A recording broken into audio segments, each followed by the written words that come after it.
vamos a comenzar la nueva ronda del seminario politológico. Comienzo haciendo un reconocimiento aquí a Benjamín Temkin, que esta es una de las muchas iniciativas que él ha tenido para darle vida a la investigación en ciencia política que hacemos aquí, o investigación en política de cualquier disciplina, ¿verdad? Y que estemos en contacto, sabiendo qué hace uno, qué hace el otro, exponiendo los avances que uno tenga. Y bueno, eso es una iniciativa que ya tiene más de un año, ¿verdad? O no sé cómo está la cosa. La impulsó Benjamín, pero ya se cansó. Entonces, pues ahora me toca a mí coordinar esto, y pues es precisamente por esa razón que expongo yo, ¿verdad? Esta cosa ahí del nepotismo. Cierto, ya estaba programado. Bueno, y entonces iniciamos la primera sesión de este año.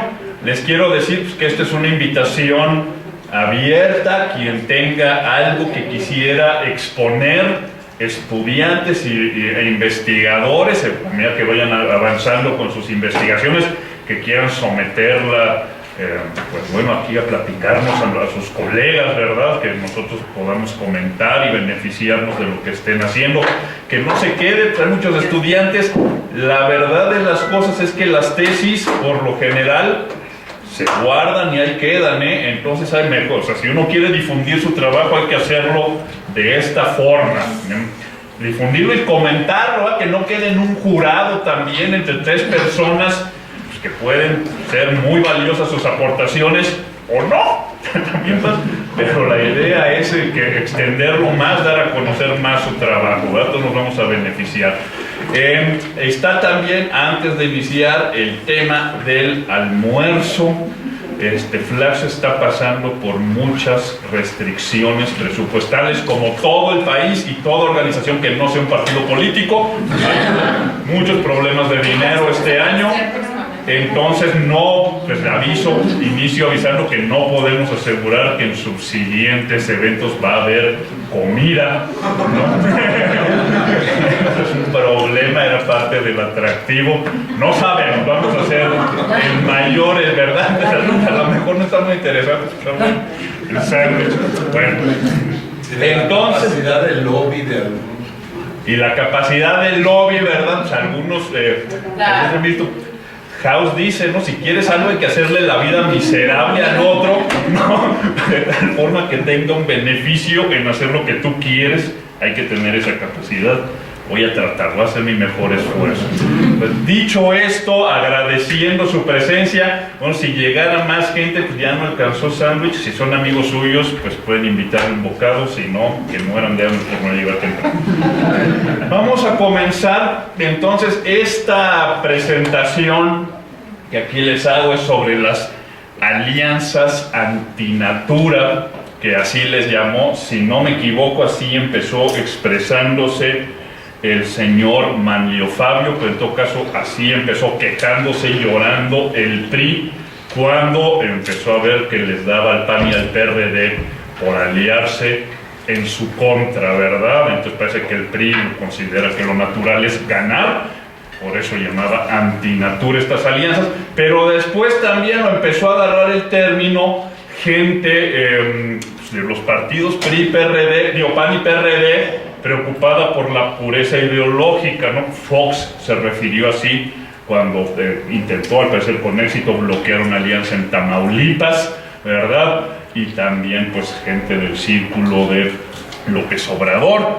También está esta preocupación porque, bueno, sí llama la atención, ¿no? Sí llama la atención esta cuestión que partidos con diferencias que yo asumo reales, programáticas, en el terreno, sobre todo en la dimensión del papel del Estado, o el grado en que es deseable que el Estado intervenga en la economía, pues que partidos con tal divergencia programática decidan unirse para derrotar a un partido del que en ese terreno cada uno de ellos no está tan lejano, ¿no?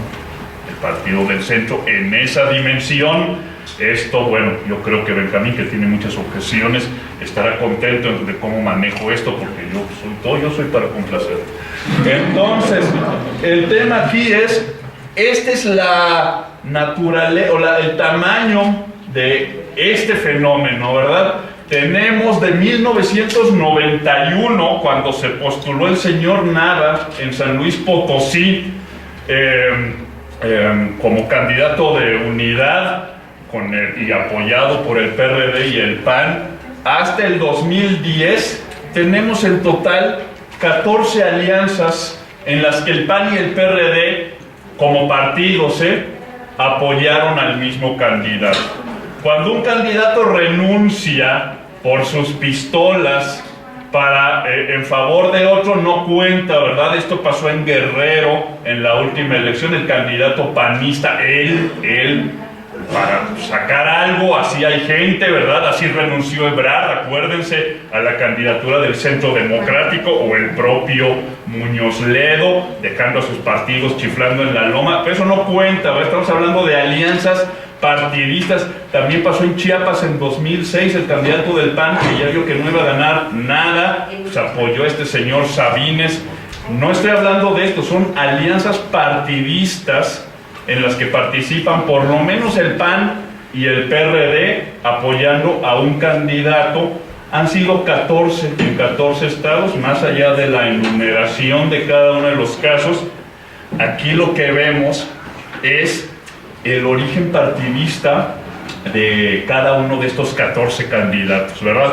Origen partidista es ¿a qué partido pertenecían estos candidatos que fueron apoyados por el PAN y el PRD cuando inició la gestión saliente, ¿verdad? Es decir, si la elección es en 2000, ¿cuál era su partido en 1994? Esto estoy contando como origen partidista, ¿verdad? Y vemos, de 14, 6 vienen del PRI. ¿Ok? Gran cantidad de priistas. Es el partido que por sí solo más contribuye a estas alianzas.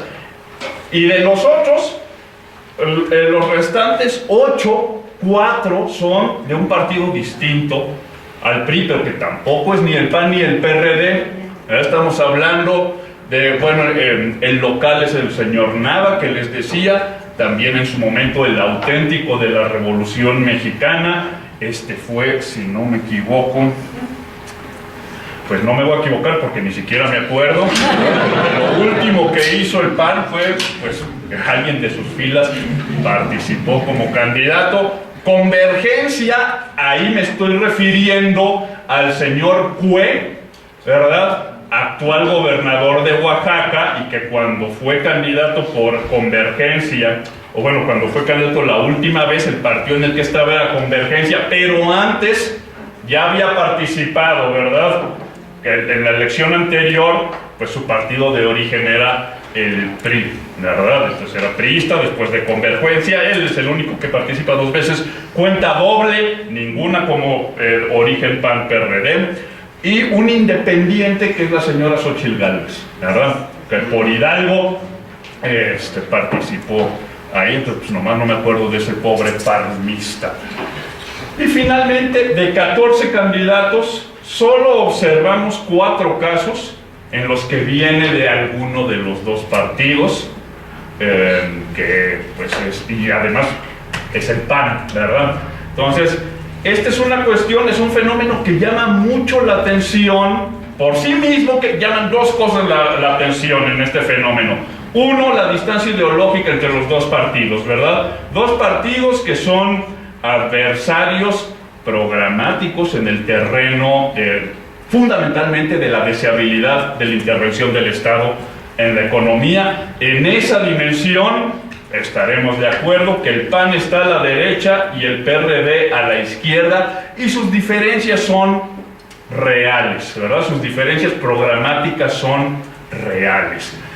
Eso es lo primero que llama la atención. Tampoco es tan común ni tan frecuente que ocurran en el mundo este tipo de alianzas, no solo en México. Bueno, también son 14 de cuántas candidaturas habrá habido que les guste de 1991 a 2010, ¿verdad? Entonces es un fenómeno excepcional, ese es uno. La otra, ¿por qué casi nunca que son partidos sin personal, sin gente con legítimas ambiciones, ¿verdad? Sin candidatos que podrían dar una buena batalla de ganar una elección?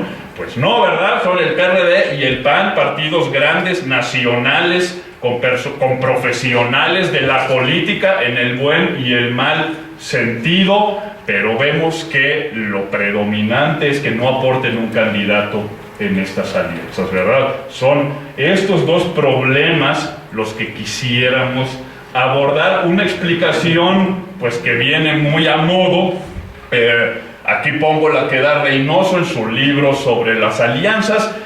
Bueno, este fenómeno, pues Diego Reynoso, ex profesor de Flaxo, publicó un libro bastante completo en general sobre las alianzas a nivel subnacional. Irma, que nos está acompañando, pues también tiene un artículo muy importante sobre alianzas, ¿verdad? Recientemente publicado en Política y Gobierno. Hay investigación aquí, ¿verdad? Pero este fenómeno en particular, a mi juicio, no está suficientemente explicado. Una explicación de cajón es esta, la que nos da Diego. Bueno, el lenguaje es un poquito de actor racional, no importa. La explicación es muy común. La evaluación racional de evitar el peor resultado para el PRD y el PAN es lo que nos lleva a una coordinación estratégica. ¿Qué está diciendo en español llano? Bueno, un supuesto, que el PAN y el PRD prefieren casi todo a que el PRI se mantenga en el poder, ¿verdad? Es lo que él llama el peor resultado. Este es un supuesto que puede ser válido en momentos pre-transición, ¿ok? Y esto es lo que lleva a los partidos a unirse, ¿verdad? A dejar de lado sus diferencias programáticas en el terreno económico y a unirse para evitar lo que asumimos es para ellos el peor escenario, que gane el PRI. ¿Cuál es la bronca con esta explicación? Si uno ve caso por caso, ¿verdad? Si ve Chiapas, si ve San Luis, etcétera, etcétera, a lo mejor si uno ve caso por caso, podría uno encontrar información que a uno le parezca, pues sí, predominó el pragmatismo. Sin embargo, si uno se fija, pues eso es una forma de redescribir estas situaciones hasta un poquito tautológica, ¿verdad? O sea, es decir, pues sí, se unieron, sí, dejaron de lado sus diferencias, ¿verdad? Y caso por caso puede ser. El asunto es, si esto es así, queda por explicar por qué no pasa en todas partes, ¿no? Si es eso la explicación, ¿por qué pasa en 14 momentos, en 14 elecciones específicas y no en todas, ¿verdad? ¿Por qué en algunos lugares predomina el pragmatismo y en otros no? Es decir, queda mucho por decir, ¿verdad? Ya que salimos al fenómeno general y lo predominante es que no se alíen, ¿verdad? Y esto incluso cuando pensamos en plazas muy importantes como el Estado de México, ¿verdad? Durante la última elección había muchas razones, como lo veían ellos, para unirse, ¿verdad? Para hacer alianza. Se platicó muchísimo y las razones eran: uno, el Estado de México es un estado importante, tiene muchísima gente, muchísimo dinero, y tú al partido le juntas gente y dinero y es feliz, ¿verdad? Es lo mejor que le puede pasar. Pero además de eso, se suponía que derrotar al PRI en ese estado habría representado, o bajo esa idea iban todos, un duro golpe a las aspiraciones presidenciales de Peña Nieto, ¿verdad? Había muchas ventajas para que predominara, o muchas razones para que predominara el pragmatismo, ¿no? Frente a pues las divergencias programáticas, y no predominó, ¿verdad? No llegaron a un acuerdo, no se pusieron de acuerdo, y esto es muy importante, en quién sería el candidato. Y ahí se rompió todo, ¿verdad? Y perdieron gacho, ¿no? Erubiel ganó feo, ¿no? Con más del 50%, por ahí del 60%, ¿verdad? Perdieron horrible. Y más atrás, ¿por qué no predominó el pragmatismo con la elección de 2000? Ahora dirán, bueno, ganó Fox, ¿por qué iba a hacerlo? Pues porque no vemos el futuro, ¿verdad? En su momento, el PRD y el PAN platicaron muy en serio sobre la posibilidad de una alianza antinatura, entonces a Fox no le parecían alianzas antinatura, ¿no? Se platicó mucho y otra vez, ¿por qué no tuvimos un candidato prianista, perretianista, compitiendo contra el PRI? No se pusieron de acuerdo en el procedimiento, que es tanto como decir, no se pusieron de acuerdo en quién sería el candidato. El procedimiento proponían dos cosas. El PAN proponía que se eligiera por una encuesta, ¿verdad? Y que se quedara como candidato el que fuese más preferido en esa encuesta. Y el PRD proponía elecciones internas. Por supuesto, no era una divergencia sobre qué es más justo, aunque así se planteaba. Con elecciones internas ya planchaba Cárdenas, porque tenía en ese entonces pues, toda la estructura del DF para movilizar gente, ¿verdad? Con encuesta planchaba Fox, entonces por eso proponía este método. No hubo acuerdo, ¿verdad? Ahora parece, pues ya conocimos los resultados, ganó Fox, no hubo bronca, al menos para Fox. Pero en ese entonces lo que muchos vimos es que se dejó pasar una oportunidad muy importante para sacar al PRI del poder, definitivamente, o asegurar o garantizar el mayor grado. Entonces, ¿por qué no? ¿Por qué el pragmatismo va a predominar en Hidalgo, ¿verdad? Y no en el país o en el 10% del país, que es el Estado de México, ¿no? Hay que explicarlo, ¿verdad? No podemos, esta explicación que les decía no es suficiente para explicar las anomalías en este sentido que les digo. Y la otra cosa que no deja, que nos deja la explicación pragmática sin explicar, ¿por qué tienen que ser priistas? Pues ¿qué es manda o qué? ¿Verdad? ¿Por qué tanto candidato priista en estas coaliciones? Y ya dejemos priistas, ¿por qué casi no observamos candidatos originados en el PRD o en el PAN? Aquí incluso es más llamativa la duda, ¿verdad? ¿Por qué? ¿Por qué? Bueno, piensen en una explicación, a ver cómo se comporta con las que yo les voy a ofrecer. Pero no es tan fácil pensar por qué. ¿Qué tienen los no panistas y perredistas que superan a los panistas y perredistas en ser candidatos de estas alianzas? 4 de 10, ¿verdad? Es lo que observamos y no tenemos explicación. Aquí ni siquiera, o bueno, aquí no encontré en la literatura nada, y es literal, ni siquiera en elecciones de transición podemos ver nada que nos explique por qué un candidato y no otro, de hecho, ¿verdad? No tenemos ese tipo de saber, ni siquiera, no está abordado, salvo cuestión igual casuística, ¿verdad? Podemos decir, no es que Alfonsín era una reata, por supuesto que lo era, ¿no? O Fox era un gran hombre, pues bueno, ahora ya casi nadie piensa eso, pero en su momento, claro que sí, ¿cómo de que no? Pero no tenemos tampoco una teoría de qué aportan las personalidades a las candidaturas antiautoritarias, ¿verdad? Esto es otra cosa que pues vale la pena explorar, a ver qué vamos aprendiendo. Y entonces, pues vamos a ver, ¿no? ¿Cuál es la onda con esto? Entonces, aquí, ¿de qué parto? Bueno, ¿cómo va a ir la exposición aquí? El principal avance, o lo que yo les quiero presentar a su opinión, es pues la teoría sobre esto, ¿ok?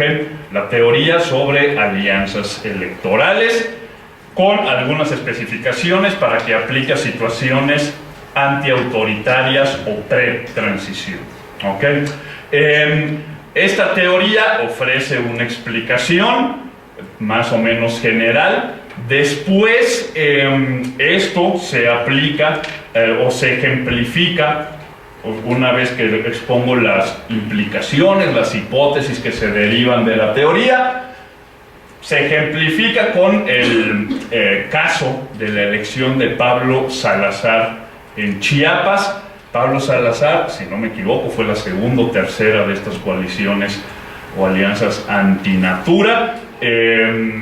y se la consideró muy exitosa en su momento. Bueno, pues en la medida que ganas es exitosa, eso es todos los tiempos. Ok, y la idea es ver de ese caso qué podemos aprender para efectos del modelo teórico. Ok, finalmente termino diciendo o mencionando pues algunas cuestiones que quedan sin explicar aún con mi modelo, ¿verdad? Y cuál sería el rumbo a seguir pues, en una investigación que está en curso, ¿no? Entonces, la modelación inicial, y el paper que circulé, pues presenta tanto el modelo teórico como información más detallada sobre la candidatura de Pablo Salazar, de la que voy a dar aquí. Entonces, ¿cuál es la idea del modelo? El modelo que aplico aquí es básicamente una adaptación de una técnica que se aplica mucho al comportamiento legislativo, ¿verdad?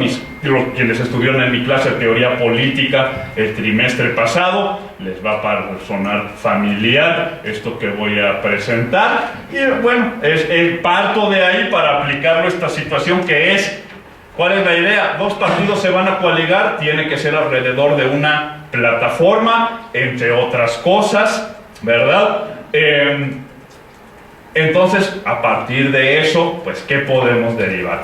Entonces, ¿qué estamos hablando? Vamos a asumir aquí que estamos en dos partidos que tienen plataformas en dos dimensiones y ni una más, aunque lo que voy a decir de dos dimensiones generalmente aplica a n dimensiones. Aquí solo me voy a referir a título de ejemplo a dos dimensiones. Una, Estado-mercado, la deseabilidad de la intervención del Estado en la economía, lo que normalmente distinguimos izquierda-derecha.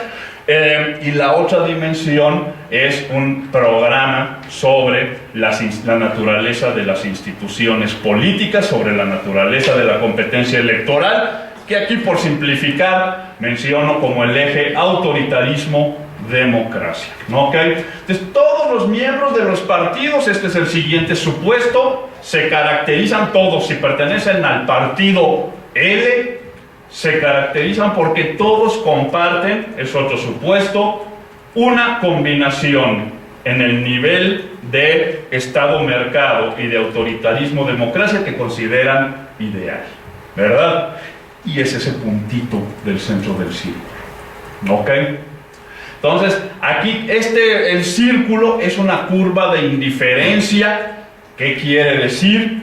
Con el punto del centro, el partido L, en ese caso, obtiene la máxima satisfacción. Con esa combinación de Estado-mercado y autoritarismo-democracia, es lo más feliz que se pueda, ¿verdad? Obtiene la máxima, lo que los economistas llaman utilidad. Dentro de ese círculo, cualquier combinación que esté dentro de ese círculo, pero no precisamente en ese punto, les da alguna satisfacción o prefieren esa combinación a lo que sea que esté fuera del círculo. ¿Vamos? Y la regla general es, a mayor distancia del punto, menos utilidad o menos satisfacción, ¿ok? Pero dentro del círculo, cualquier cosa dentro del círculo la prefieren a cualquier combinación fuera del círculo, y estamos asumiendo que en algún lugar indefinido está el status quo, fuera de estos dos círculos, ¿ok? Entonces, así, sencillamente planteamos de esta forma las preferencias de los partidos, ¿ok? Tengo aquí dos partidos, le pueden llamar uno de izquierda, uno de derecha, pueden llamar como quiera. Lo importante para estos efectos, de hecho, comienzo hablando de partidos de izquierda y de derecha, que es el caso del PAN y del PRD, y a partir de aquí nos olvidamos o no es importante. Lo importante es que estos dos partidos, su política ideal está en puntos distintos, ¿ok? Entonces, lo que hace a uno re feliz, pues al otro, en el mejor de los casos, no tanto, ¿verdad? Tienen distintos programas en términos de su política ideal, su combinación en estos dos ejes, ¿vale? El primer punto, que puede parecer una obviedad, pero en el anexo pueden ver, es la primera proposición que se demuestra y de la que salen todas las demás, es que no hay forma de llegar a un acuerdo programático entre dos partidos si no existe esa área de intersección, ¿verdad? Con los dibujitos es muy claro, pero bueno, el asunto es que de establecer esta obviedad me permite seguir adelante. Entonces, ¿en qué consiste la obviedad? Dos partidos tienen que compartir un área programática que los deje a los dos mejor que al status quo, ¿verdad? Ese es el asunto, es una condición mínima indispensable para que puedan establecer un acuerdo y defender una plataforma, ¿ok? Y esto es importante también, ¿por qué? Porque si no existe ese área de acuerdo, no hay posibilidad de alianza. Es lo primero, ¿verdad? Es lo primero. ¿Por qué? Porque si yo voy a defender algo en común con el partido de la derecha, pero no compartimos nada, que los dos prefiramos al status quo, ¿por qué me aliaría? No, pues puedo competir yo solo a promover, a ver si saco algo dentro de mi propia curva de indiferencia. Entonces, ¿qué es lo importante aquí de establecer esto que nos permite descartar también cierta idea común que se asocia con la perspectiva del pragmatismo o de la especulación pragmatismo? Fíjense qué pasa ahí. Lo que vieron ahí es qué pasa si estos dos partidos están perfectamente alineados en sus preferencias sobre autoritarismo o democracia, pero no tienen acuerdo en Estado-mercado, ¿verdad? Lo que vieron es que los círculos se separan, aunque tengan total acuerdo en la deseabilidad de democratización, no se van a aliar si no hay preferencias compartidas en Estado-mercado. ¿Por qué? Pues lo vieron en el dibujito, ¿verdad? El desacuerdo en esa dimensión nos deja, solo en una, nos deja sin preferencias comunes, ¿no? Esta es la segunda proposición que pueden ver en el anexo y que nos permite decir que el acuerdo sobre democratización por sí mismo no basta para una alianza anti-hegemónica, ¿ok? Necesitas algún mínimo acuerdo en materia de Estado-mercado para que eso ocurra. Así de sencillo. Y ahora van a ver qué más sacamos de esto. Lo siguiente que sacamos de esta última proposición, bueno, esto no es lo mismo que decir, ¿verdad? Decir, sin un mínimo acuerdo en la dimensión socioeconómica o económica, no hay alianza, y esto es muy real. No es lo mismo que decir o negar lo siguiente.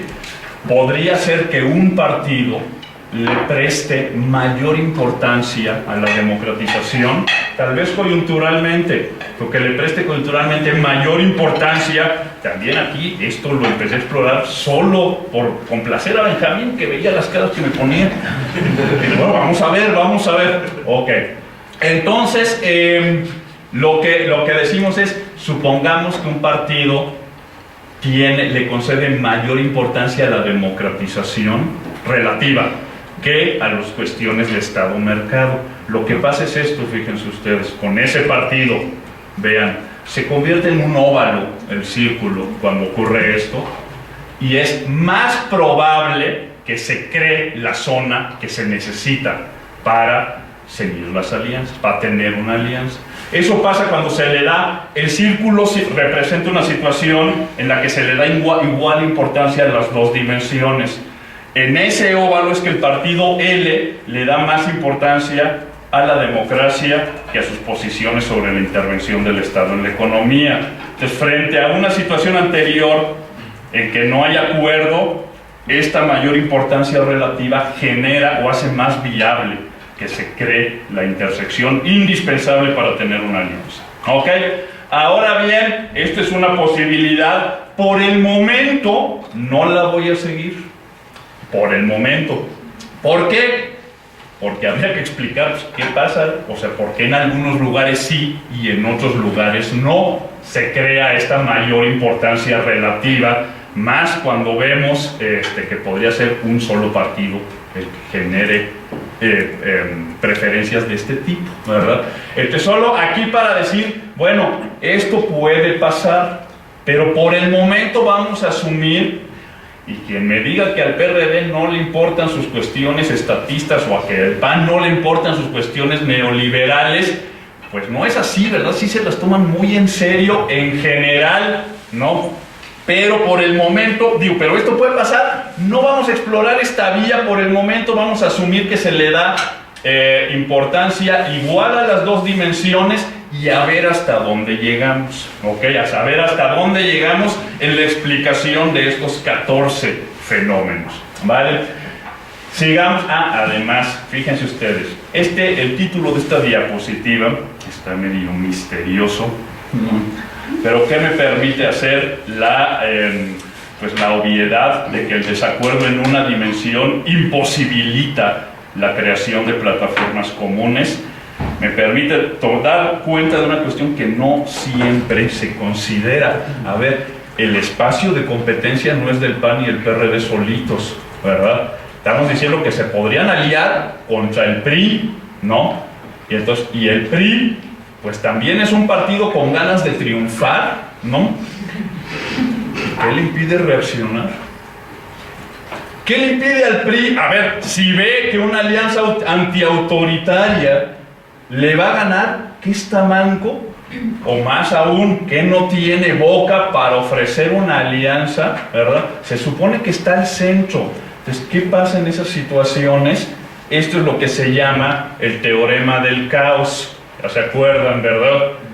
Cualquier plataforma que el partido, digamos, el partido de izquierda le ofreciera al PAN, al partido de derecha, si le permitimos que el PRI juegue, puede pasar algo así. El PRI tiene una mejor propuesta para el PAN que la que puede ofrecerle, que cualquiera que pueda ofrecerle el PRD. Esto es lo que demuestra el teorema del caos. En esta configuración, el PRI tiene una propuesta mejor para el PAN y que la va a aceptar. El PRD tampoco está manco, ¿verdad? Ante esto, ¿qué puede hacer? Ofrecerle al PRI una mejor alianza que la que tiene establecida con el PAN. Y así, ¿qué quiere decir? En una situación de este tipo, no podemos predecir si va a haber alianza o no, y si la hay, entre quiénes. Ese es el problema, ya que decimos no son dos partidos, son tres, ¿verdad? ¿Qué se hace aquí? Bueno, anteriormente dije, el desacuerdo en una dimensión suprime el área de acuerdo, ¿verdad? Incorporar la cuestión democrática aquí, que nos dice que en una situación pre-transición, ¿qué significa la democratización del Estado? Que salga el PRI del poder. No hay área de acuerdo, que el PRI, ya así, tal cual, no hay área de acuerdo en esa dimensión que el PRI pueda compartir con el PAN y el PRD, ¿verdad?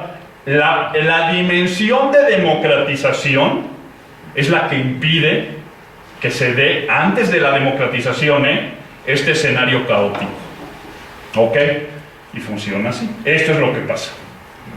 Adiós, PRI. Ya no juega, ¿verdad?, el PRI en estas situaciones, siempre que la democratización implique eso, ¿verdad? Ese es el punto. Entonces, ¿qué quiere decir? Pues que en adelante, lo que voy a teorizar, siempre hay que tenerlo muy en cuenta, y las implicaciones que se saque de esto son válidas para una situación en la que el PAN y el PRD compiten contra el PRI y que el PRI no tiene espacio de acuerdo con el PAN y el PRD.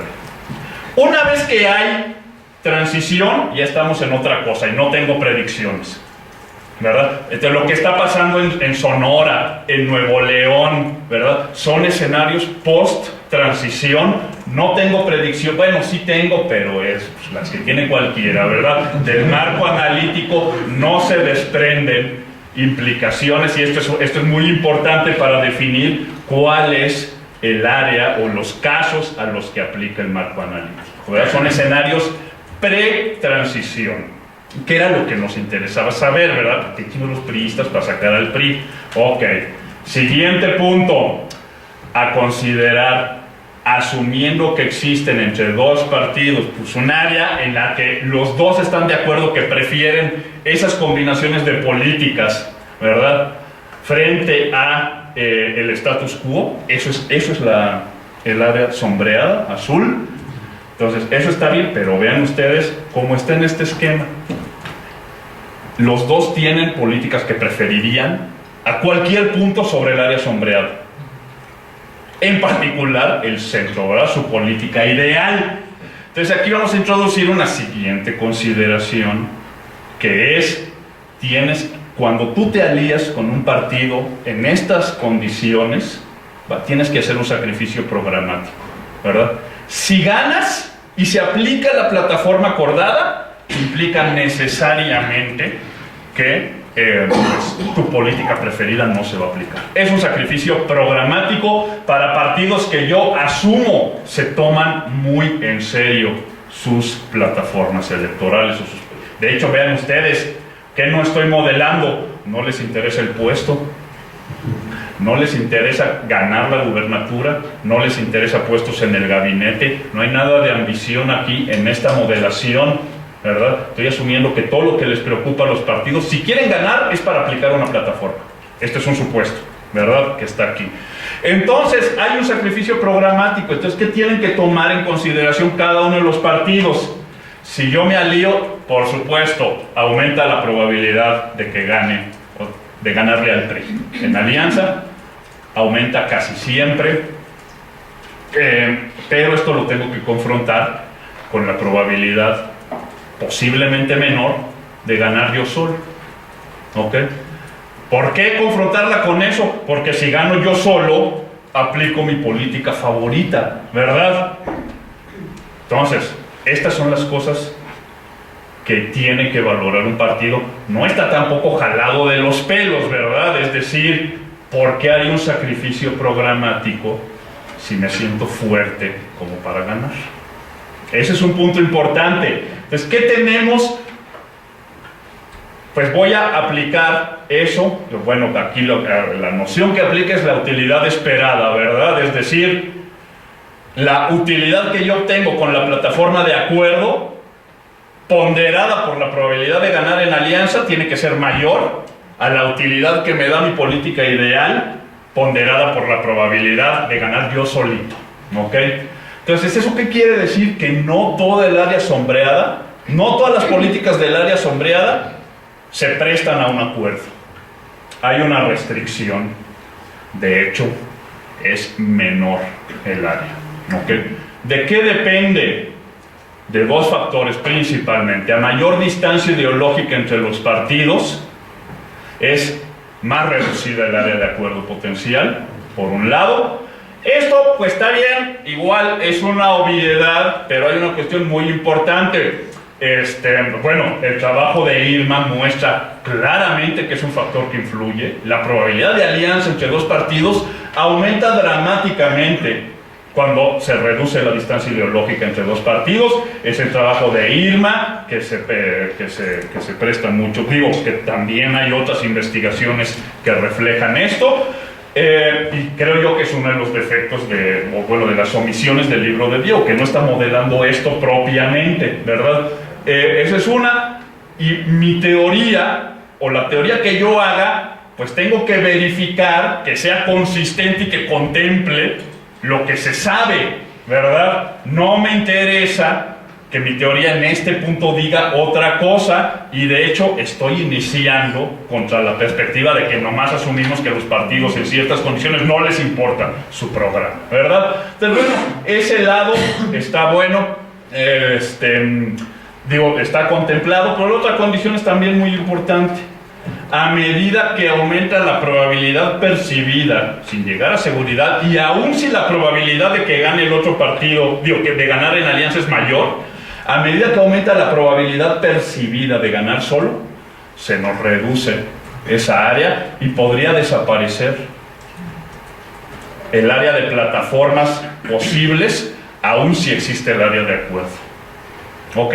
Ese es un punto importante. Un partido que se siente muy fuerte, aunque esté consciente de que incrementa sus probabilidades de triunfo en alianza, aún así, si se siente muy fuerte, posiblemente no acepte el sacrificio programático que implica la alianza. ¿Ok? Entonces, esta es otra cuestión interesante también. No puedes tener ningún partido, en este caso que nos referimos, el PRD y el PAN, ninguno de los dos puede ser o sentirse por sí mismo muy fuerte. Si se siente muy fuerte, no va a haber alianza entre los dos. ¿Ok? Entonces, ese es un punto. Sigamos. Pongo con M asterisco, D asterisco, pues la combinación de cualquier plataforma que cumple con estas condiciones, ¿verdad? Es decir, cualquier plataforma que está dentro del área azul, en esas se puede llegar a un acuerdo.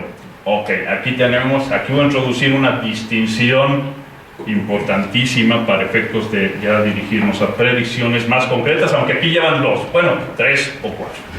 Pero a ver, vamos a distinguir dos situaciones de partidos que no tienen exactamente la misma política ideal, ¿verdad? Que no tienen exactamente los mismos puntos ahí. Vamos a llamar partidos cercanos a partidos que son así. Fíjense ustedes, ¿qué tienen estos partidos cercanos frente a la posición anterior? Sus políticas ideales están en el área de intersección, ¿verdad? Entonces, para la izquierda, la política ideal del de la derecha está entre las políticas que él acepta como preferibles frente al status quo, ¿verdad? Esta es la onda de los partidos cercanos que podríamos decir aledaños ideológicamente. Podría uno decir, así son el PRD y el PT. ¿Ok? Podría uno decir, pues el PT más a la izquierda. Entonces, esta es la situación. En cambio, lo que hemos venido viendo hasta ahora es, ahí tienen, el área de acuerdo incluye a las políticas ideales de los otros, ¿ok? O el partido. Siguiente situación, lo que llamo partidos distantes. Hay un área de acuerdo, pero las políticas ideales de uno no están entre las políticas aceptables para el otro, aunque hay un área de acuerdo, ¿ok? La situación, vamos a ver, es totalmente distinta para estos dos partidos al planear una alianza. La siguiente, pues es la que planteamos para el PRI, lo vamos a llamar partidos opuestos. Aquí no hay alianza posible, ni queriendo, ¿ok? Porque no es solo que las políticas ideales no están dentro del área de la curva del sentido de indiferencia del otro, ni siquiera hay intersección entre las políticas que ambos consideran aceptables. Entonces, para estos efectos tenemos esa definición: partidos cercanos, partidos, ¿qué dije? Distantes y partidos opuestos. A mi juicio, lo apropiado al hablar del PRD y el PAN es hablar de partidos distantes. ¿Ok? ¿Y qué pasa con ellos? Enfrentan un problema que solo se da en los sistemas de tipo presidencial, que para estos efectos los caracterizo por dos condiciones. El jefe del Ejecutivo es electo y su permanencia en el cargo no depende de la mayoría legislativa. Ese es el primer atributo de estos sistemas. Segundo, este es de todos, pero es un atributo relevante: no es obligatorio el cumplimiento de la plataforma. O en general, las promesas de campaña no son vinculantes. Es muy relevante esto. ¿Por qué? En los sistemas de este tipo, que incluyen a los presidenciales y por supuesto caracterizan a las gubernaturas, yo llego como candidato y voy a pensar, ya gobernador, ¿verdad? Ya gobernador, las traigo todas conmigo. Entonces tengo dos posibilidades: aplico mi política preferida o aplico otra, ¿verdad? Supongamos que la otra es la plataforma de campaña, que no coinciden totalmente. ¿Qué me va a pasar si no aplico la plataforma de campaña? Nada. Ni me va a tirar la mayoría parlamentaria, ni voy a tener consecuencias legales, porque el cumplimiento de las promesas no es vinculante. Entonces, ¿qué voy a hacer? Tengo un área de políticas aceptables, preferidas al status quo, pero que se distinguen en la utilidad que me proporcionan, y soy idealista, ¿verdad? voy a aplicar mi política preferida, la que esté en el centro del área de indiferencia, la curva de indiferencia. No hay razón por la cual no hacerlo, esto es importante. En un sistema parlamentario, te vas, ¿verdad? Te vas de inmediato, no duras nada. Dices, voy a aplicar esto, pues no, ¿verdad? Entonces ya tengo que, mi cálculo es otro, ¿verdad? O aplico mi política, no, o no aplico nada y dejo el status quo, o aplico la política acordada en la que estoy mejor que con el status quo, ¿verdad? Así razonaría un primer ministro. Uno de estos no, y no estoy diciendo que sea un bribón, ¿verdad? Es un idealista, y va a hacer eso, no hay nada que se lo impida, ¿verdad? Y este es el problema de credibilidad del acuerdo en sistemas presidenciales y, por supuesto, de las gubernaturas. ¿Qué aplica para quiénes? O bueno, ¿qué va a pasar si los partidos son distantes? Si el candidato viene del partido de izquierda, va a aplicar pues el punto que ven ahí a su izquierda, ¿verdad? No la plataforma de acuerdo. Y para todos los del partido de derecha, ¿eso qué les va a parecer? O una alianza así, ¿qué les da a ellos? Están trabajando en alianza para llevar esa plataforma. Entonces, por pequeña, y esa es otra de las proposiciones que en el anexo se demuestran, siempre están mejor, por pequeña que sea la probabilidad de triunfo, el partido de derecha frente a esa situación siempre está mejor compitiendo solo. Pero entonces no llegamos a esta situación, de hecho. ¿Ok? De hecho. No llegamos a la alianza cuando prevemos esto, ¿verdad? Por eso las alianzas entre partidos del país son poco frecuentes, al menos en sistemas presidenciales. Entre partidos cercanos, recuerden el traslape más amplio. ¿Qué va a pasar si yo soy el partido de derecha y aplica su política preferida el partido de izquierda? No quedó tan mal, sigue siendo una política que yo prefiero frente al status quo, ¿verdad? Entonces, puede o no darse la condición de las probabilidades de triunfo solo, etcétera, etcétera, pero cuando los partidos son cercanos, la alianza es posible. Con partidos distantes, el problema de credibilidad del acuerdo sobre la plataforma anula las alianzas. Pero no en todas las condiciones, ¿verdad? Más bien la proposición tal cual es: si el candidato es de uno de los dos partidos distantes, no habrá alianza. Esta es la proposición, ¿ok? O la hipótesis implicada. Digo, esto se trata de partidos distantes, ¿verdad? Con partidos cercanos sí puede haber alianza con candidato de uno de los dos partidos. Con partidos distantes, nones, ¿no?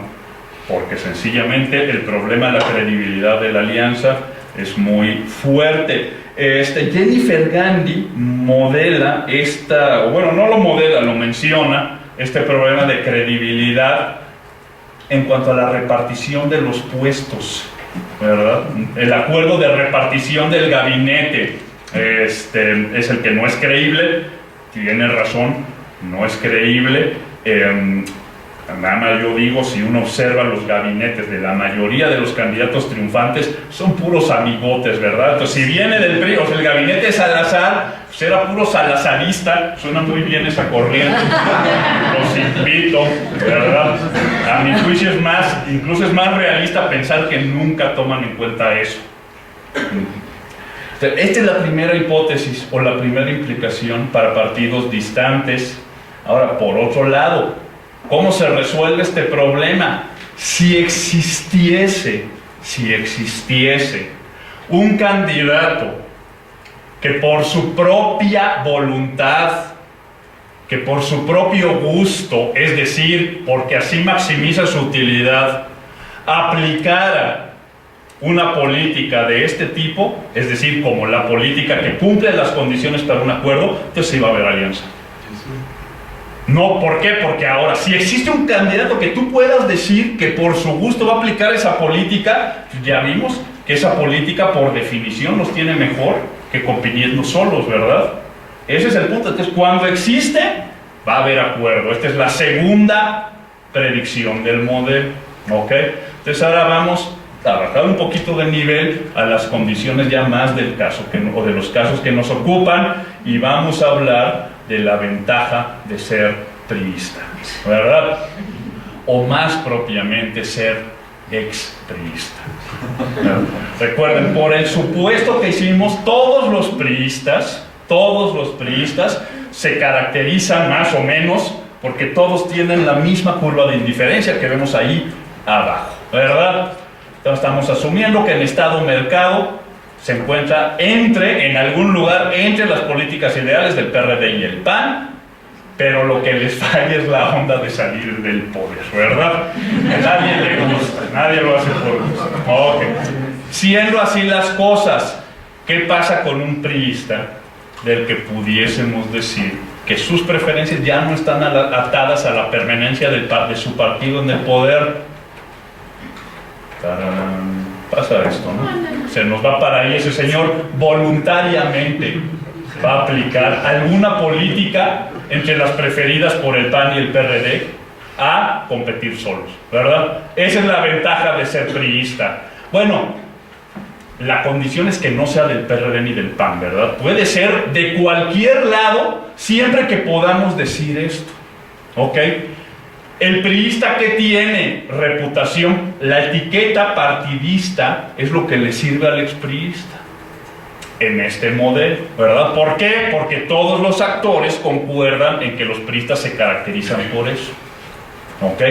Entonces eso es lo que nos da un priista, certeza. Pero si viene de la sociedad civil o un partido no priista, pero más o menos, partido distinto al PRI, pero más o menos así, también se cumple la segunda condición, ¿verdad? La segunda proposición no dice que tiene que ser priista, tiene que ser un candidato del que podamos asegurar a priori, antes de la alianza, que maximiza su utilidad aplicando una política de esa zona. Entonces son dos condiciones: no puede ser ni del PAN ni del PRD, tiene que ser de otra parte, pero no cualquiera, ¿verdad? Por ejemplo, sociedad civil puede ser, pero luego los de la sociedad civil pues tienen sus preferencias muy claras, ¿verdad? Pensemos, Avendaño en 1994 venía de la sociedad civil, pero sus posiciones lo ubican claramente a la izquierda. Era imposible que el PAN aceptara un candidato así, aunque no fuese propiamente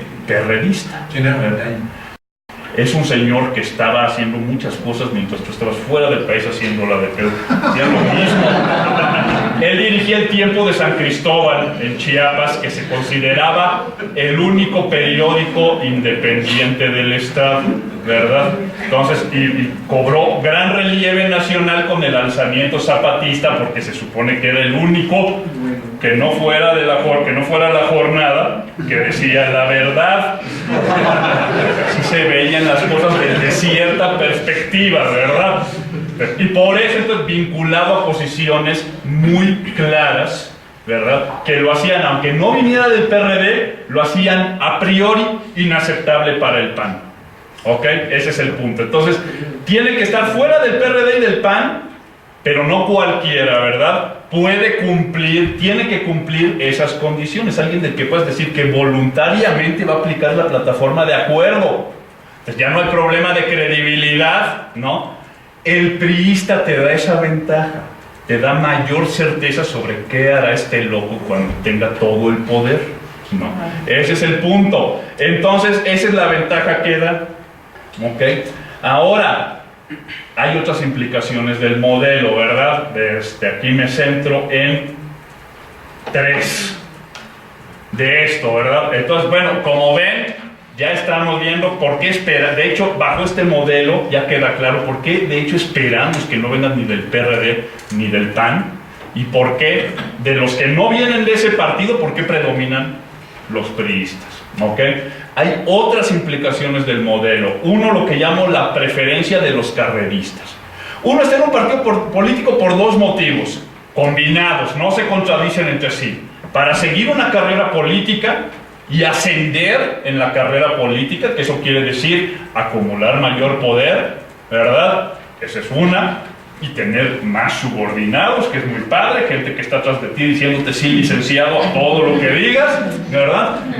Y la otra para promover una visión ideológica programática, ¿verdad? No se contradicen, las dos motivaciones no solo son legales, sino que son legítimas y además están presentes en diversas medidas en todos los individuos, ¿ok? Hasta ahora yo metí solo la cuestión programática, ¿verdad? Aquí digo que importa, ya empieza a importar el tema del carrerismo. ¿Qué pasa? Una persona renuncia al PRI. Hay de dos. ¿Qué te va a decir el carrerista? Bueno, no va a decir muchas cosas, pero lo que va a argumentar principalmente es que no hay democracia interna, que se cierran los espacios de la competencia, etcétera, etcétera, etcétera. Cuando la corriente democrática sale del PRI, argumenta eso, por supuesto, pero también es muy claro el otro motivo, el programático, ¿verdad? Que es desacuerdo ideológico, ¿ok? Si el PRI está al centro en la dimensión Estado-Mercado y un priista sale por desacuerdos ideológicos, ¿qué le está diciendo a los otros partidos, al PAN y al PRD? Pues que ya no está al centro ese señor, ¿verdad? O está a la derecha o está a la izquierda. Ese priista no sirve para nada para efectos de la alianza, ¿verdad? Un priista que sale del PRI por motivos ideológico-programáticos en la dimensión Estado-Mercado no nos sirve para la alianza. ¿Por qué? Si sale diciendo ya no aguanto este neoliberalismo, entreguismo, pues ¿qué nos está diciendo? Que es más qué? Pues más perredista que panista, ¿verdad? Claramente, ¿no? Ese es de inmediato se convierte en inaceptable para el PAN, porque ¿qué prevemos? Que cuando se asumiera, pues va a aplicar una política ideal, pues en donde vimos que les gusta más o menos a todos los perredistas y viceversa, ¿verdad? Ese señor, que es muy respetable en su cosa ideológica, por sus valores, que bien, pero para esto no nos sirve, para esta alianza. Nos sirve una persona abiertamente oportunista para la alianza. Pues sí, una persona que está bien con las políticas económicas que aplica su partido, no tiene objeciones, nomás quiere ser gobernador y no puede en ese partido. Es en serio y les pido, aquí va a haber un ejemplo, pero les pido que revisen de los priistas, de los de las alianzas, lo que alegan cuando salen, ¿no? Pura democracia interna, y se vale, por supuesto. Ahora, los que se quedan nunca alegan falta de democracia interna. ¿Por qué será? Ok, entonces esta preferencia por los carreristas suena chistoso y todo, lo es de hecho, pero es una implicación del modelo muy clara, ¿verdad? La otra también que puede levantar una ceja y que lo hace, y muy bien, es que la democracia interna reduce la probabilidad de alianza. Ok, ¿qué pasa aquí? ¿Qué pasa aquí? No estoy pensando en el priista, ¿verdad? Que sale del partido, ahora vamos a volver a él. Vamos a ver, hay procedimientos, hay reglas muy estrictas de democracia interna. Ni el PAN ni el PRD pueden elevar un candidato si no es más que por elecciones internas. Y pues está este priista, ¿no? Que está ideal, nos eleva la utilidad esperada, nos da más probabilidades de triunfo y de aplicar una plataforma como la que preferiríamos, ¿verdad? Pero tiene que competir en democracia interna, en elecciones internas, ¿verdad? ¿Contra quién va a competir? No solo contra él, ¿verdad? Ya no es democracia.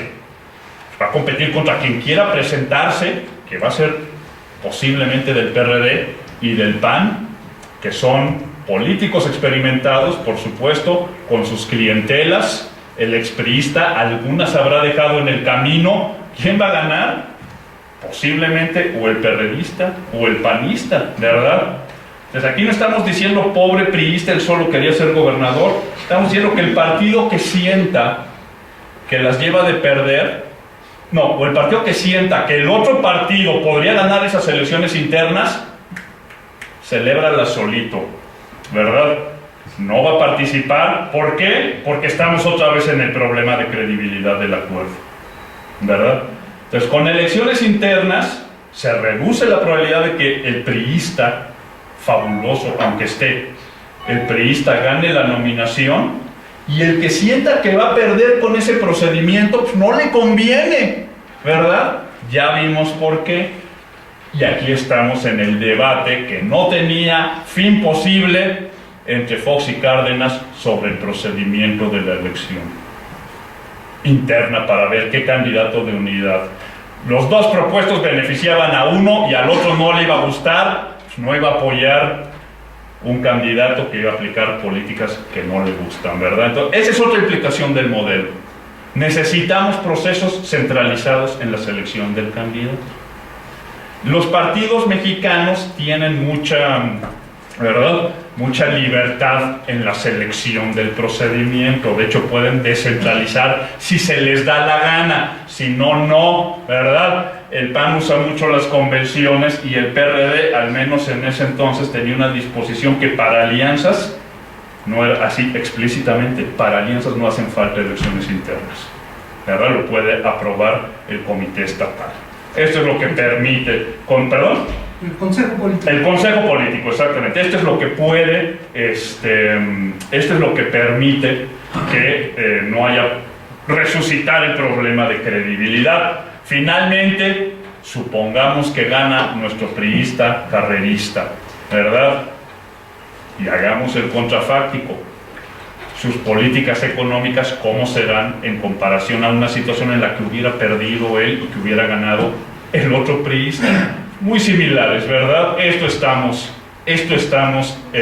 una implicación, ¿verdad? Las políticas de las alianzas PAN-PRD van a ser muy similares, económicas, a las que habría aplicado el PRI. Tenemos partidos que les interesa lo ideológico y lo programático, pero precisamente por eso, entre otras razones, van a terminar aplicando políticas económicas similares a las que aplica el malvado, ¿verdad? Por lo menos, esto es cierto, lo sacamos de ahí y eso es muy importante, ¿verdad? Ahora, como les decía, ya muy rápidamente, el paper tiene o aplica este modelo al caso de Chiapas en el año 2000, la elección de Pablo Salazar. No es forma de proceder que un caso se utilice para refutar o validar un modelo teórico, ¿verdad? Un caso no hace eso. Entonces aquí más bien, o sea, yo necesitaría pues, las implicaciones, verlas con la generalidad de los casos.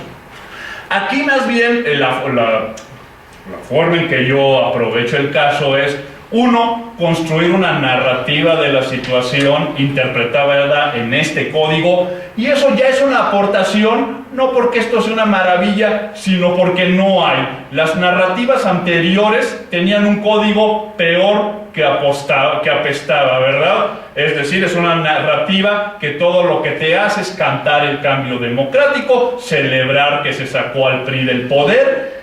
Eso no es una narrativa que aporte a entender un caso, es solo una expresión de nuestra alegría. Padre, ¿verdad? Pero yo quiero entenderlo. Ok. Más bien, entonces lo que hago es construir esta narrativa en estos términos y ver el caso que, observando de cerca los procesos, ¿qué me puede servir esta nueva información para completar el modelo teórico, para completar la explicación? ¿Ok? Entonces, bueno, algunas cuestiones anteriores. Primero, el PRI, el PAN y el PRD tenían antecedentes y después lo siguieron haciendo de coordinación de votaciones en el Congreso local. La obviedad que demuestro en mi primera proposición me permite decir con toda certeza de que si votaron juntos es evidencia suficiente de que existe un espacio común, ¿verdad? Es lo bonito de las obviedades, no dejarlas como obviedades, sino demostrarlas. Segundo, la fuerza relativa. El más fuerte era el PRD, que con Avendaño, ¿verdad?, sacó este porcentaje de votos. El PAN, 9.5%. No es realmente muchísima fuerza, aunque el PRD sí estaba fuerte. Ahora, contra lo que esperaban después del levantamiento zapatista y toda la onda y la cuestión esta, de mucha efervescencia. La votación del PRD fue disminuyendo progresivamente. Las elecciones municipales siguientes fue menos de 30% de votación y el PAN sacó 14%. ¿Ok? ¿Esto qué hace? Tenemos una situación de mayor equilibrio y de ninguna posibilidad realista de ganar por sí mismos al PRI, ¿verdad? Que había reducido su votación, pero en el peor de los casos sacaba más del 50% de los votos, era la onda PRI, ¿verdad? Entonces, esto es como que están puestas empíricamente las condiciones necesarias para tener una alianza, para que sea posible, ¿verdad?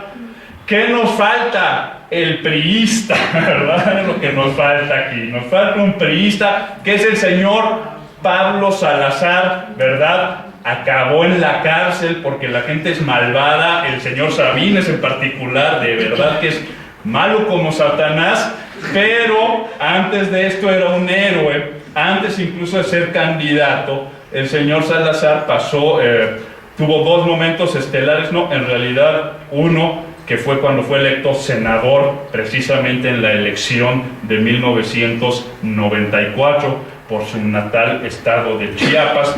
Antes de esto, toda su carrera había sido de un burócrata muy menor, salvo en la gestión que estaba cerrando el sexenio, y que yo olvidé el nombre, creo que era de este señor, si no me equivoco, López Moreno, gobernador interino, que asume con Zedillo, ¿verdad? Paralelamente, en una situación o en una coordinación que respondía al interés de Zedillo en ponerle solución pacífica al conflicto chiapaneco de ese momento, ¿verdad? Entonces, cuando asume Zedillo, lo primero que quiere hacer, que yo creo que cualquier persona razonable querría, es deshacerse de Camacho Solís, ¿verdad? Y iniciar pláticas directas y más institucionales, ¿ok?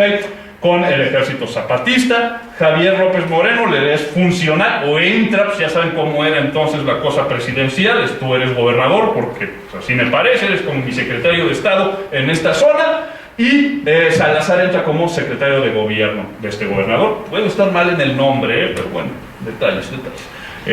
Esa era la situación, y de inmediato, en las elecciones de 1994, todo esto lo arregla Zedillo como candidato, ¿verdad? Pero en las elecciones de 1994, Salazar compite por primera vez un puesto de elección popular, que gana como senador, compite, de hecho, su par era, los dos acceden al Senado, Sammy David, que es contra quien compite 6 años después, entra como senador y entra también en uno de los espacios pensados por Zedillo y por su equipo para sustituir la mediación camachista. Por eso les digo que esto era importante para Zedillo, no solo por una cuestión personal.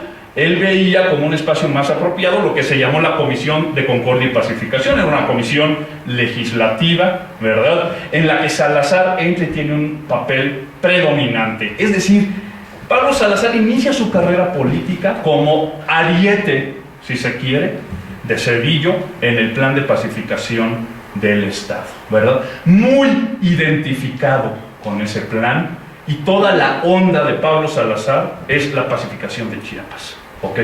Y él así crece políticamente, ¿ok? Antes era un burócrata menor. No lo vemos, por suerte tenía su onda intelectual. Escribí en La Jornada, así de querido era, publicó varios artículos de opinión. Nunca vamos a ver, salvo una cuestión así muy indirecta, una definición ideológica en el terreno Estado-Mercado de Salazar. Incluso cuando después se pelea con Zedillo, ninguna denuncia vamos a observar del neoliberalismo, ¿verdad? Ni siquiera tomando en cuenta pues, que seguíamos en esta, en las repercusiones de la crisis económica. Nada de eso. Suerte que dejó constancia, pues se los puedo decir aquí, ¿verdad?, muy claramente. Nada de eso observamos en Pablo Salazar, que sin embargo sí que tuvo después muchas críticas al gobierno estatal y al gobierno de Zedillo. Ahora vuelvo con lo de los bienes públicos.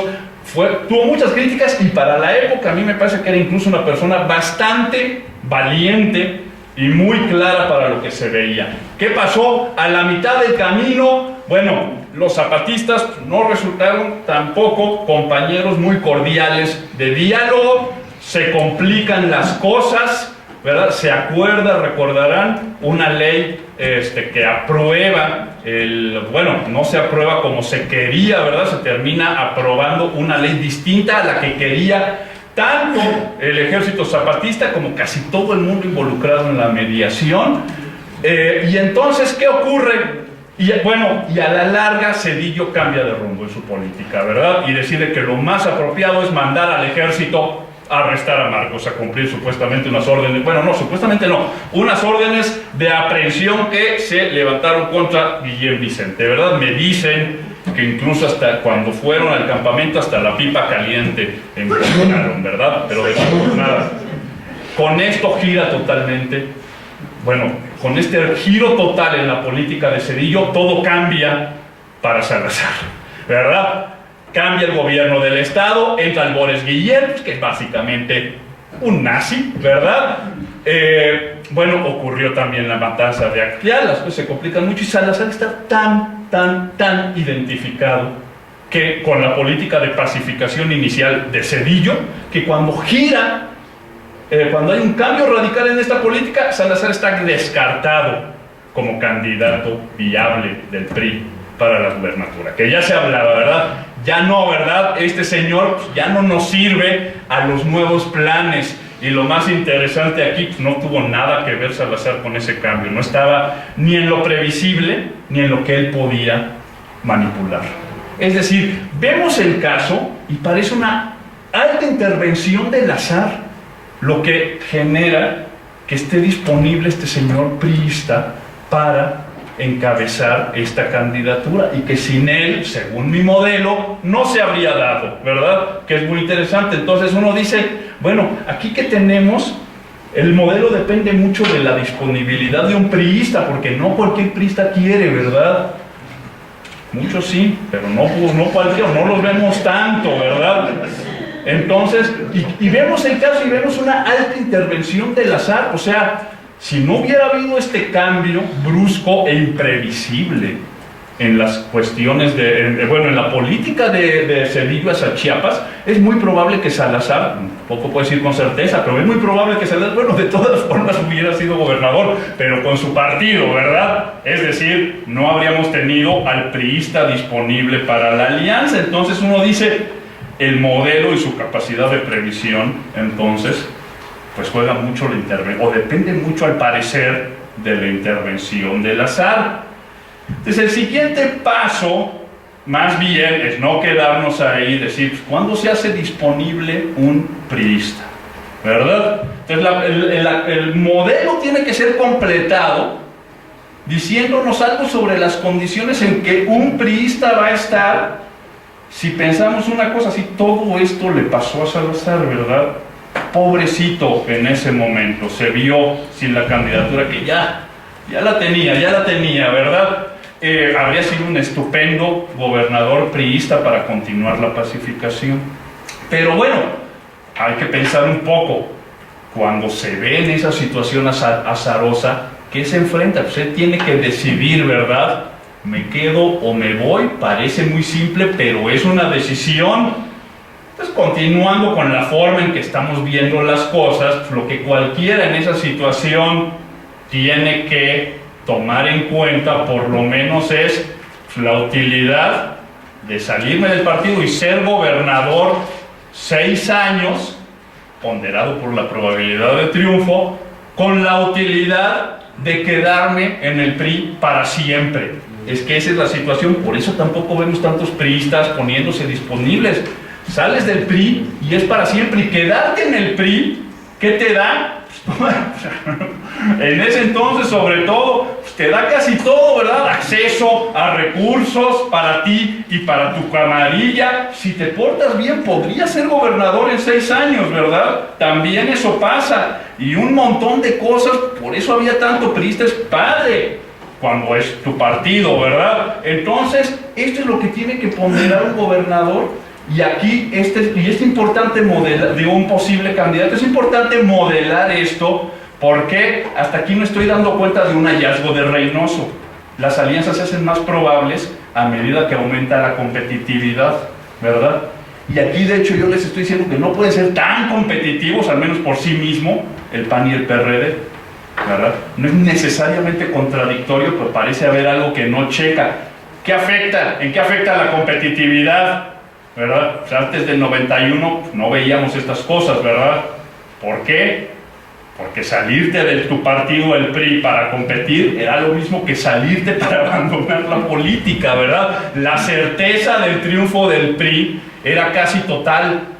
A medida que aumenta la competitividad, no es tanto para los partidos, para nuestro señor priista, pues ya es realista, ¿verdad? Cambiar un ascenso inmediato en la carrera política, abandonando pues, una carrera para siempre dentro del PRI, que tiene muchos beneficios, ¿verdad? Entonces, una vez que lo pensamos así, lo siguiente es pensar qué interviene en este cálculo para cualquiera, ¿no? Una cuestión que se me ocurre es la competencia, democracia interna. A ver, a lo mejor Salazar, si hubiera visto que había elecciones internas genuinas, pues con toda su credibilidad que había ganado, pues podría haberle entrado como madrazo, ¿no? Como en su momento, en el 2000, como el candidato de la oposición interna, ¿no? Si hubiera visto condiciones internas, de competencia interna genuinas. Esta es una posibilidad, hay que ver hasta dónde, ¿verdad? ¿Dónde tuvimos una situación similar que no ocurrió con el Ubiel? ¿Verdad? ¿Por qué tuvimos a Santa Claus en ese entonces? Pues no sé quién era el panista peleándose en el Estado de México de quién será el Bravo Mena, quién será el candidato. Además los dos así, ¿no? O sea, extremos. ¿Quién será el candidato? Se pelearon, no se pusieron de acuerdo. Bueno, hay una cuestión que según los comentarios del momento privó el favorito del señor Peña Nieto, no era Erubiel, era Del Mazo, ¿verdad? Y al parecer lo que ocurrió ahí, el cálculo que hubo fue, oye, y si Erubiel se nos va ahí, de alianza PAN-PRD, gana, ¿verdad? Entonces, bueno, esta es una especulación, pues una muy consistente con el modelo, me gusta por eso, es que Peña Nieto decidió dejar de apoyar a Del Mazo para nombrar a Erubiel e impedir una candidatura de unidad, ¿verdad? Y en ese momento lo hizo muy bien, en ese sentido, mató la alianza y mató el triunfo de cualquiera. Ok, entonces, pero bueno, ¿cómo pudo intervenir así Peña Nieto? Pues por falta de democracia interna, ¿verdad? Si lo hizo, en la medida que impuso Erubiel, por estos motivos fue por falta de democracia interna, pero no está tan claro, ¿verdad? Habría que pensar sobre esto. Ahora, aún si no me favorece, podría convenirme quedarme en el PRI si mis redes tienen acceso a los recursos del Estado, si están representadas en el Congreso, si están incluso con enclaves en el Ejecutivo, ¿verdad? ¿Por qué Bejarano no se termina de ir nunca? Está muy bien representado en los gobiernos perredistas. No, o sea, no está tan fácil para él, ¿verdad? Otros, pues bueno, está más clara la decisión entre nada y pues, algo, ¿no?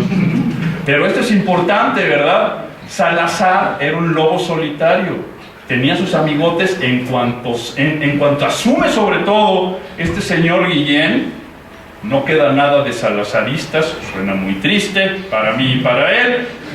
Entonces es claro que no tiene ya intereses vinculados, son cosas que habría que interpretar. Por último, 4 estados no entran en mi predicción, 4 casos. 10 se conforman perfectamente, es mejor que los 14 que teníamos sin explicar, ¿verdad? Ahora tenemos 4 sin explicar, hay un avance considerable. De estos 4 casos, nada más les digo, 3 podrían cubrirse extendiendo un poquito los principios del modelo. ¿Por qué? En esos 3 en que el PAN es candidato, vean por favor la votación del PRD y díganme hasta qué grado se distinguen de nada. En casi nada, ¿verdad? Es decir, son votaciones muy pequeñas. Algo que dejé de lado es que el modelo muestra también que en la cuestión, en el debate sobre la zona en la que hay candidaturas viables, lleva un poquito de mano el partido que se percibe como más fuerte, ¿verdad? Si esto ese resultado que es real, lo combino tal vez con una preferencia de la democratización sobre lo económico, ¿qué hace? Me hace más larga la curva de indiferencia, me la convierte en óvalo, podría incluso llegar a incluir el punto preferido del PAN, aunque si recuerden la figura, no esté la política favorita del PRD dentro de las aceptables por el PAN. Entonces podría ser, aunque digo, esto se puede hacer manipulando el modelo y habría que ver si efectivamente es así en estos casos. Pero insisto, estos tres casos, no, una vez viendo este dato, no quedan necesariamente fuera de lo que podría dar el modelo. Colima sí, ¿verdad? Entonces les digo, pasamos de 14 a 10, 14 sin explicar, a 4, ¿verdad? De esos 4, tal vez 3 queden dentro del marco teórico. Colima definitivamente no. No tengo idea qué diablos pasó en Colima, ¿verdad? El candidato fue panista. En la elección anterior, el PAN sacó una votación más ridícula que lo que vemos aquí y que casi lo que se puede, o sea, no llegaba al 1%, una cosa así desproporcionada. Y vean al PRD, ¿verdad? Si acaso el candidato lo podría haber puesto el PRD, no, fue panista. Entonces, bueno, Colima, no sé qué diablos pasó con Colima, ¿verdad? Entonces, de 14 no explicados, 10 los tenemos plenamente explicados, 3 sabemos en dónde dirigirnos dentro del modelo. Este señor, que la realidad no sé qué pasó ahí en Colima, ¿verdad? Les agradezco muchísimo, ¿verdad?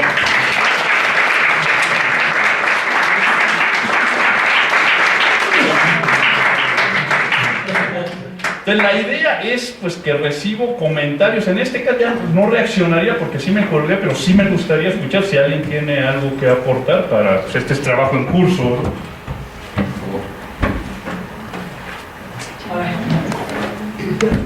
Sí. Me disculpo porque la verdad es que no voy a tener que decir que tengo un compromiso, pero a ver. A mí me gustó muchísimo y efectivamente creo que yo entré al tema de las alianzas y la verdad es que me parecen fascinantes porque se ponen en juego como muchas cosas, ¿no? Me parece que Diego, digamos, había avanzado en esta explicación y en el papel de la competitividad y de alguna manera despreció la ideología. Es más, lo planteó, no importa. Entonces yo me metí haciendo mi trabajo y yo probé que sí importa, ¿no? Sin embargo, quedaba precisamente no explicado aquellas alianzas en las que, pese a la distancia ideológica, se habían realizado alianzas, que es esta parte, ¿no? Que me parece fascinante. Ahora bien, en tu modelo, tú pones un énfasis muy especial en los candidatos, ¿no? En atributos políticos y en atributos personales. ¿Cuáles creen de estos dos atributos que pesan más? Porque de pronto en el paper, que la verdad es que sí tuve la oportunidad de leerlo, veo que, digamos, son 8 o 5 hojas, ¿no? Con atributos de Salazar, ¿no? Y qué maravilla, y no de Rodrigo. Sí, por una vez hablo bien de un Salazar y no soy yo. Cuando de pronto pareciera, digamos, que lo que pesa más en el modelo pues es el atributo político, o sea, su posición como expriista. Pero entonces, la verdad que sí me llamó la atención, entonces esos atributos personales, digamos, que tanto juegan, lo compensan, le suman, le restan, etc., ¿no? O sea, si esos atributos personales no los tenemos, pero sí tenemos apristas, ¿también sirve el modelo? Me parece, digamos, que en el estudio que yo hice importaba el tamaño de los partidos y también importaba algo que encontré con las entrevistas, que es el dinero, ¿no? Desafortunadamente nos encontramos con que hay, digamos, esta venta, ¿no? de candidaturas en el sentido de ¿con cuánto le entras? ¿No? O sea, tú, candidato fulano, ¿con cuánto le entras? No, pues, y si tenemos a 3 precandidatos, ¿no? Finalmente, el tamaño de los partidos y por tanto el presupuesto con el que cuentan y por tanto el dinero con el que podrían entrarle a la alianza pesa y pesa mucho. ¿Cómo lo pones en tu modelo? También me parece que el papel de la regulación electoral en la formación de las alianzas, que es otro de los elementos que yo pruebo en el artículo, es importante. ¿Por qué? Porque finalmente en ese momento las alianzas partidistas en los estados no requerían, digamos, de una gran especificación de plataformas. Más bien estaban muy anclados a una regulación que les permitía poner en un convenio convenio de alianza prácticamente cómo se distribuían los votos que entraran, ¿no? Si podía entrar un partidito que iba a aportar el 1%, pero yo en el convenio podía decir, ¿no? Con tal de que entrara con dinero, se diera espacios publicitarios, etcétera, pues yo de los votos que obtenga la alianza te doy el 10%, pese a que me vas a aportar el 1%. Entonces, ¿qué papel juega la regulación? Un incentivo muy grande para los partidos.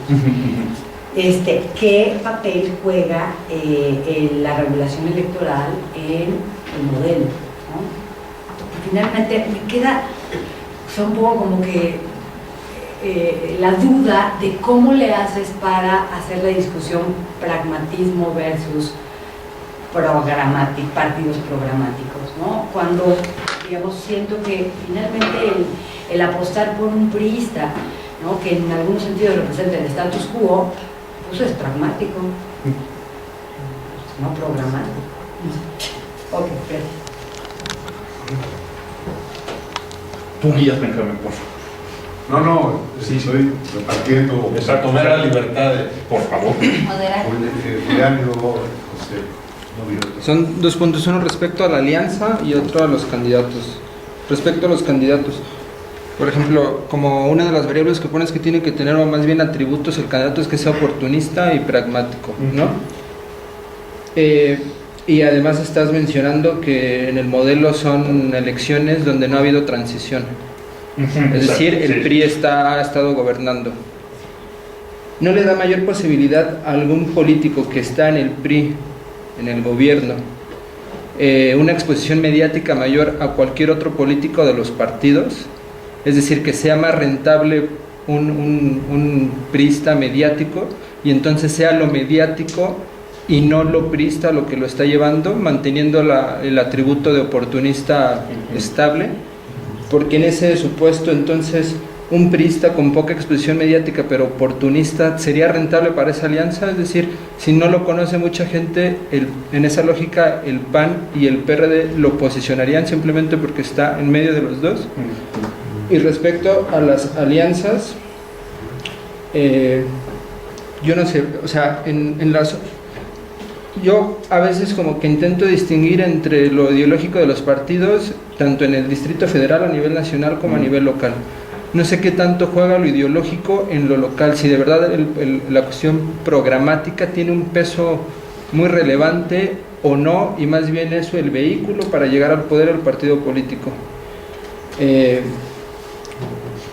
Otro como que idea en el sentido de las alianzas es respecto a las clientelas políticas. Por ejemplo, está el PAN y el PRD, y en un estado a lo mejor el PAN tiene mayor posibilidad, o así se percibe, de ganar, pero necesita la alianza de cualquier forma.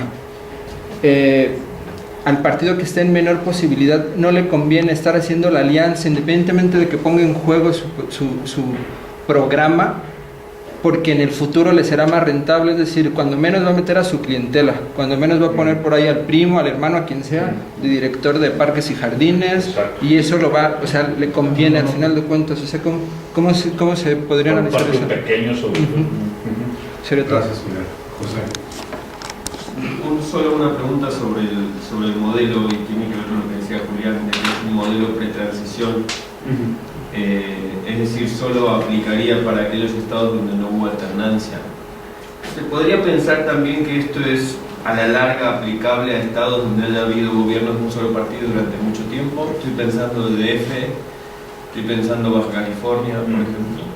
¿O es tan importante esta cuestión de antes de la democratización y después? Pero a eso sí voy a contestar rápidamente. Qué bueno que lo planteas así. El modelo efectivamente es más amplio. Yo en la máxima generalización lo pondría así: aplica donde tengas partidos distantes contemplando una alianza con un partido opuesto, ¿verdad? Ese es el punto.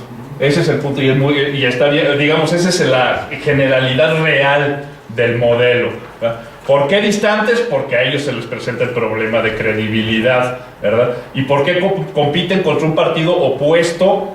Porque si no es opuesto en cualquier sentido de la palabra, tenemos el caos, ¿verdad? Ese es el marco de aplicación general. En el caso muy particular de la circunstancia mexicana, pues el PAN y el PRD no es difícil concebirlos como distantes. Uno, dos, en una situación pretransición, el PRI resulta opuesto. ¿Por qué? En la dimensión de democracia, autoritarismo, pues el acuerdo implicaría que se vaya el PRI, ¿verdad?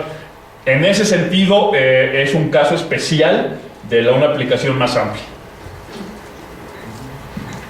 Tienes una ventaja ahí, que es que el PRI en una de las dimensiones además está en el medio. Exacto, exactamente. Es una gran ventaja del modelo. Por supuesto. Que no podemos decir si es casuística o es del modelo mismo en realidad, ¿no? Ocurre que es así, digamos, ¿qué diría yo del modelo con mayor generalidad? Siempre que haya partidos opuestos compitiendo contra otra distante, lo que puede decir de mayor generalidad es que no va a haber una alianza entre esos partidos opuestos si el candidato es de uno o de otro, ¿verdad?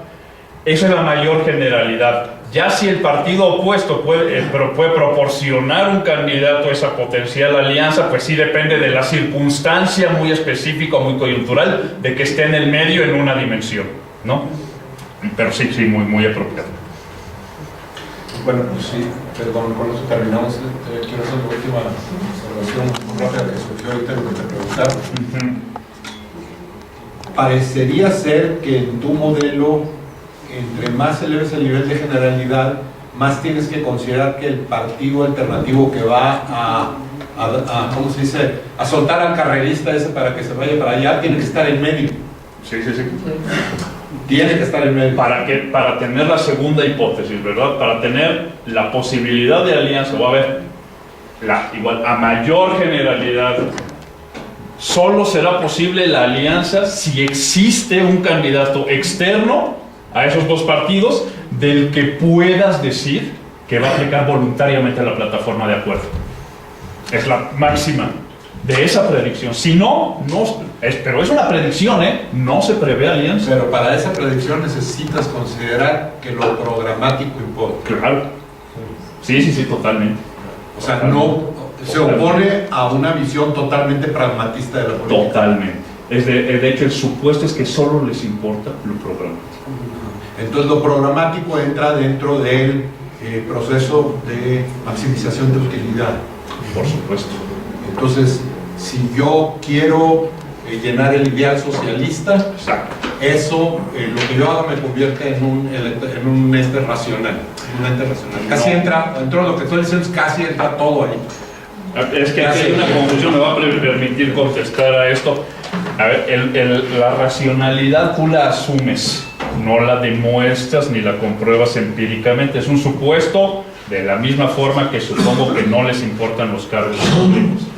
Y aquí hay algo, entonces mi interés no es demostrar la racionalidad. De hecho, una vez que uno sabe que la racionalidad económica tiene que ver con las preferencias, no es que todo demuestre utilidad, no es que todo demuestre racionalidad, es que del comportamiento observado, sin conocimiento de las preferencias, tú no puedes concluir si una persona es racional o no. Okay. Esa es la cuestión de la teoría. Bueno, como no te puedes felicitar a ti mismo, de algo que pueda. Aunque sí puedes, en este caso.